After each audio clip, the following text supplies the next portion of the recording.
As yet unknown to us, Andre, who clearly has a headache, arrives at the church where the guardians are meeting, but he is intensely interested in the girl mourning her loss. When it is his turn to vent his regrets, he recounts the loss of his wife, who has died of bone cancer, and during a break, thanks to his charm and the gullibility of the inconsolable Molly, he gets permission to go to her house.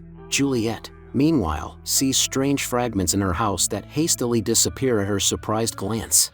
Andre decides not to wait and immediately blinds the girl with a strange pollen from her mouth, and then changes shape in Jinamura Shunt and literally feeds on the girl's tears. We move to the company table, which discusses the previously revealed events of Nick's boss turning out to be a sorcerer. Monroe was interested in the version about his parents, because if his father is a king and his mother is a witch, he cannot be accepted as a member of the royal family, so he kept Nick as a trump card up his sleeve, because Nick is a Grimm, actually a hunter of all creatures, but he changed history by befriending creatures and peacefully resolving issues with them without killing anyone. The next morning began with the case of the murdered Molly. It was immediately clear that she had guests over 2 cups of coffee. What kept them going was her eyes, which couldn't have looked like that from just hitting the closet. Upon arrival at the church, they managed to learn only the name and Brazilian accent of the suspect. At the same time in Vienna, the elderly witch Frau Pesch visits Adelind, to whom she demonstrates her witching abilities through clairvoyance and offers help with the return of the witch's essence. And Andre gets sick again, so he takes pills and goes to a new support center. Nick and Hank meet with Dr. Harper, who reports that the sand found in the girl's eyes turns out to be a parasitic infection that can only spread through flies and get under the skin. In the meantime, Andre blinds a new victim, Kelly, but this time things don't go so smoothly. Her sister, Casey, who witnessed the incident, will testify to the police a little later.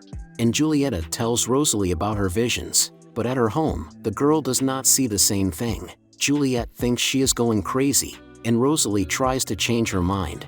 Upon arrival at the scene of the crime, Casey tells her about her attacker's old Cadillac, and the house sees the same motive. Asked for coffee, and thanks to the vulnerability of the victims he seeks out at meetings of the afflicted, he gets the coveted one. At night, Renard hallucinates and sees Julieta in his bed, who becomes very scary and begs to kiss her.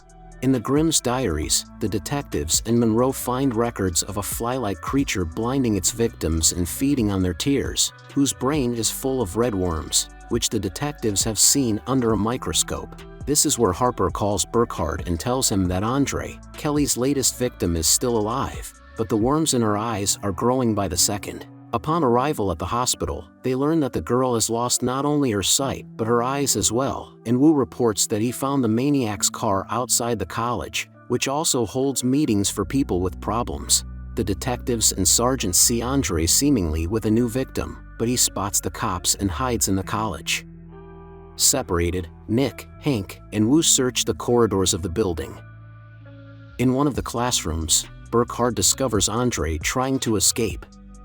When the detective tries to make an arrest, he releases sandy dust into Grimm's eyes, after which he jumps out the window and flees the scene. Hank takes Nick to the spice shop, where Rosalie tries to find a solution to the problem. His suppressed vision activates Grimm's hearing, which helps him not only recognize his friends by the sound of footsteps, but also hear what the person on the other end of the phone end of the line in the other room is saying. And meanwhile, Redtail finds in his books a recipe for an antidote that requires a spoon to remove Jinamura Shun's eye.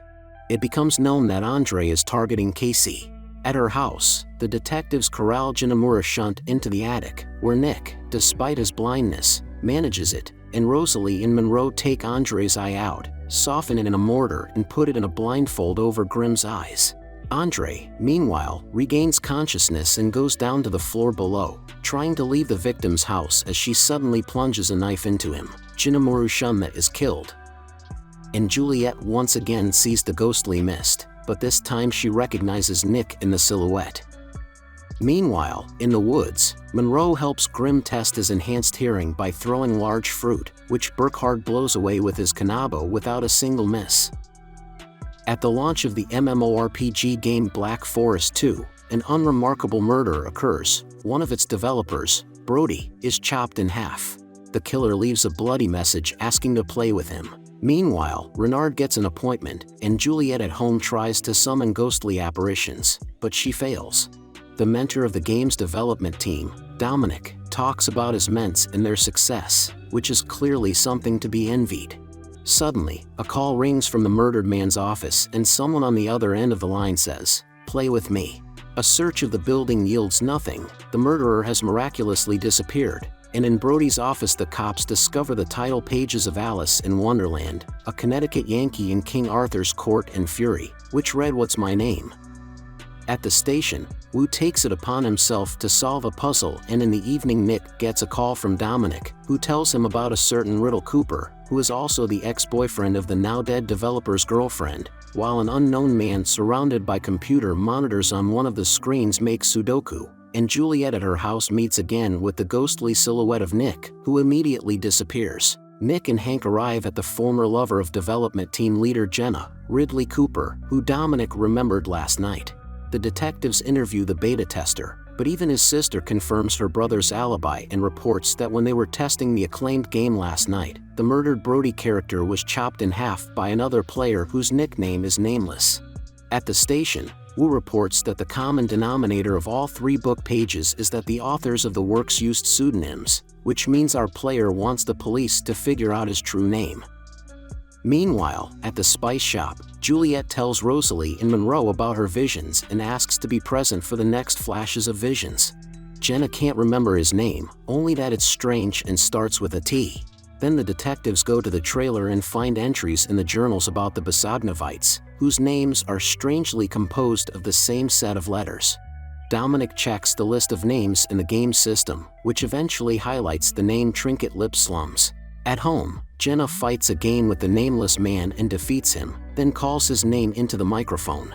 The ringless man loses his temper and destroys his office setting. Meanwhile, Renard meets Sebastian at a cafe. They are discussing what's going on in the royal families when Sean notices a man in a raincoat leaving his briefcase at the bar and exiting the cafe. The captain manages to jump out of the room and throw the briefcase away before it explodes, then shoots the unknown cloaked man at point-blank range. Trinket makes his way into Jenna's apartment and, to his disappointment, confronts the cops before fleeing through a window. Wu chases him up the emergency stairs, and the detectives go up the roof on the inside and stonewall him. He skulks away, hoping to scare them, but Grimm catches him off guard. Lip Slum says he can't lose, after which he jumps off the roof. At home, Monroe informs Burkhart of Juliet's stalemate. If she is not shown the trailer, she will forget Nick forever because she will leave Portland.